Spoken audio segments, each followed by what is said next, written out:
homeless is the wrong word. Like, homeless implies that somebody got a little behind on their mortgage payments, and if they just got a job offer, they'd be back on their feet. But someone who's totally dead inside, shuffling along down the street with a needle dangling out of their leg, taking a dump in the middle of the streets, they're not like one job offer away from getting back on their feet. Right. This is not a homeless issue. Homeless it's a propaganda word. These sort of charities, they get money proportionate to the number of homeless people or number of drug zombies. Right. So their incentive structure is to maximize the number of drug zombies, not minimize it. That's why they don't arrest the drug dealers. Because if they arrest the drug dealers, the drug zombies leave. So they know who the drug dealers are. They don't arrest them on purpose because otherwise the drug zombies would leave and they would stop getting money from the state of California and from all the charities. Is that real? So they're in coordination with law enforcement on this? Yeah.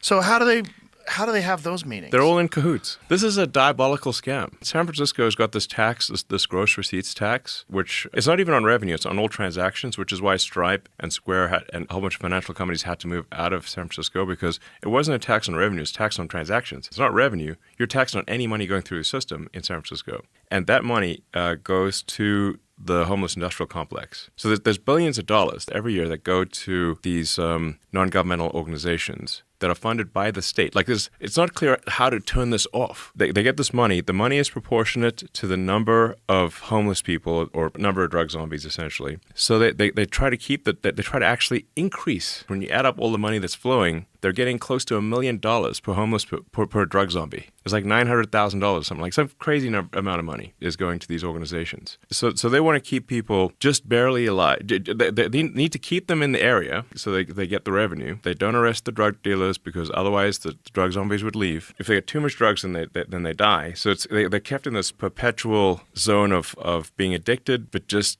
barely alive.